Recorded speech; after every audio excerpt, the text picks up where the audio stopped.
السلام علیکم ورحمۃ اللہ وبرکاتہ۔ میں ہوں آپ کا بھائی حافظ سمیع اور آپ دیکھ رہے ہیں ہمارا یوٹیوب چینل الحافظ کنسٹرکشن ولاگس۔ آج ہم بات کریں گے کہ بنیادوں کے اندر جو بھرتی کی جاتی ہے مٹی کی، وہ مٹی کس قسم کی مٹی ہونی چاہیے جو جا کے بنیادوں میں صحیح طریقے سے پریس بھی ہو اور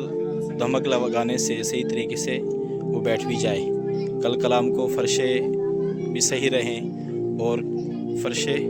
ہر قسم کے نقصانات سے بچ سکیں۔ تو اس کی متعلق مٹی کے متعلق بات کریں گے۔ تو جو بنیادوں کے اندر مٹی ڈالی جاتی ہے اس کے اندر کوشش کریں صحیح مٹی کا انتخاب کریں۔ صحیح مٹی سے مراد یہ ہے ریتا ہو، تو جو مٹی کا انتخاب کیا جائے وہ ریتی کا کیا جائے۔ جس مٹی کو گسڑ مٹی کہا جاتا ہے یا ریتی کہا جاتا ہے، تو اس کا فائدہ یہ ہوگا کہ یہ صحیح طریقے سے اپنی جگہوں کے اندر پریس بھی ہو جاتی ہے اور ہر قسم کے نقصانات سے بچا جا سکتا ہے۔ تو یہ ریتو یہ ہے کہ اگر ہم ایسی قسم کی مٹی کا انتخاب کریں گے کہ جو بالقسم کے موٹے موٹے روڑے ہوں، جیسے موٹے موٹے روڑے ہوں اور پکی مٹی ہو جو بنیادوں میں جا کے سالوں سال پریس نہ ہو، اور وہ کل کلام کو کیا ہوتا ہے کہ اس کے اندر جب پریس نہیں ہوگی تو اس کے اندر گیپ رہ جاتے ہیں۔ گیپ رہنے کی وجہ سے پھر وہ دن پہ دن وہ گیپ اگر ختم ہوتے ہیں یا اس کے اندر پانی کا بھی راستہ بنا رہتا ہے تو وہ نقصان کی شکل اختیار کر لیتے ہیں۔ کل کلام کو اگر ہماری بنیادوں میں زیادہ پانی آ جائے یا بارشوں کی یا سیلاب کی کوئی صورت اختیار کر جائے یا ہماری ڈرینیج کہیں سے لیک ہو جائے تو آہستہ آہستہ پانی رستے وہ نقصان کیا کر لیتی ہے کہ وہ بعد میں اس کے اندر جو خلا ہوتا ہے اس خلا کے اندر پانی بھرتا رہتا ہے، اور خلا نرم ہو جانے کے بعد پھر وہ مٹی جو ہے وہ جگہ جگہ پریس ہونا شروع ہو جاتی ہے۔ تو جیسے جگہ جگہ مسی پریس ہونا شروع ہوتی ہے تو وہ جگہ اندر سے کھوکھلی ہونا شروع ہو جاتی ہے، اور پھر کسی قسم کا اوپر لوڈ پڑنے سے یا فرشے کے اوپر کسی قسم کی کوئی دھمک والی چیز یا کوئی ایسی وزن رکھنے سے وہ فرشہ جو ہے وہ دب جاتا ہے۔ تو جب فرشہ دبتا ہے تو ظاہری بات ہے پھر سارے اس پورے ہمارے ٹائل ماربل اور پورے ہر قسم کے فرشے جو ہیں وہ سب کے سب ضائع ہو جاتے ہیں۔ تو کوشش ہو کہ ہم اسی قسم کی مٹی کا انتخاب کریں جو ریتو ہو اور نہر کی نکلی ہوئی مٹی ہو، یا اس قسم کے جیسے ریت کے پہاڑ ہوتے ہیں، ریت کے بڑے بڑے ڈھیلے ہوتے ہیں، ان سے مٹی نکال کر اپنی جگہوں کے اندر ڈالیں گے تو یہ ہے اس کا فائدہ یہ ہے کہ صحیح طریقے سے اس ڈلتے وقت ہی پریس ہو جاتی ہے، اور بعد میں اگر ہلکی پھلکی اس کے اوپر دھمک لگائی جائے تو یہ دھمک لگانے سے اور بھی بالکل ایک پتھر سی جان اختیار کر لیتی ہے۔ تو کوشش کریں،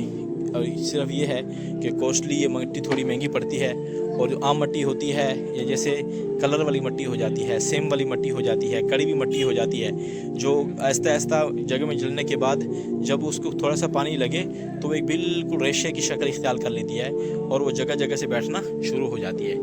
تو یہ ریتو جو ہے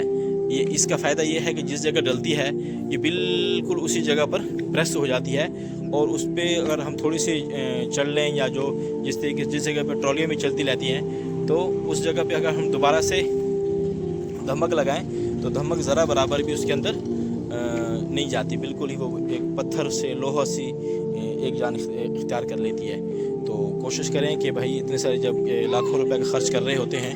اچھی مٹی کا انتخاب کریں، ریتی والی مٹی کا انتخاب کریں تاکہ وہ ہماری بنیادوں کے اندر صحیح طریقے سے پریس ہو جائے۔ جیسے ایک مثال کے طور پر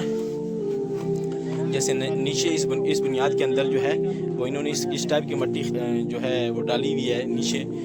پرانی بنیاد کے اندر، تو وہ جگہ جگہ سے جو ہے وہ اس طریقے سے کھوکھلا پن اختیار کر لیتی ہے۔ دیکھیں جیسی انہوں نے پکی مٹی ڈالی ہے اور روڑے والی مٹی ڈالی ہے تو وہ پریس ہو جانے کے بعد جب اس کے اندر پانی آتا ہے یا بارشیں آتی ہیں تو وہ بیٹھ کر جگہ خلا ہوتے ہیں، موٹے موٹے روڑے ہوتے ہیں، موٹے موٹے ڈھیلے ہوتے ہیں، وہ پانی سے پگھل کر پریس ہو جاتے ہیں، جس کی وجہ سے وہ نیچے پورے کے پورے فرشے کھوکھلے ہو کر سارے فرشے وغیرہ ساری چیزیں کریک ہو جاتی ہیں۔ تو کوشش کریں کہ اپنی جگہ کے اندر جو ہے وہ جگہ بناتے وقت، بنیادیں بھرتے وقت اچھی مٹی کا انتخاب کریں، اچھی مٹی کا انتخاب کریں کہ کل قسم کو وقت گزرنے کے ساتھ ساتھ وہ مٹی پریس بھی نہ ہو، ایک بار دھمک لگنے سے جس جگہ پریس ہو بس اسی جگہ پر فرشے ٹھوس کھڑے رہے ہمارے۔ تو انشاءاللہ آج کا ٹاپک ہمارا یہ تک ہے۔ ناظرین سے درخواست ہے کہ دیکھنے والوں اگر ہمارے چینل سبسکرائب نہیں کیا تو ہمارے الحافظ کنسٹرکشن ولاگس کو سبسکرائب بھی کر دیں اور ساتھ میں بیل کے آئیکن کو بھی دبا دیں تاکہ ہماری ہر آنے والی نئی ویڈیو آپ تک بآسانی پہنچتی رہے۔ تو آج تک ہمارا ٹاپک یہیں تک تھا۔ اپنے بھائی حافظ سمیع کو دیجیے گی اجازت۔ اللہ نگہبان۔ السلام علیکم ورحمۃ اللہ وبرکاتہ۔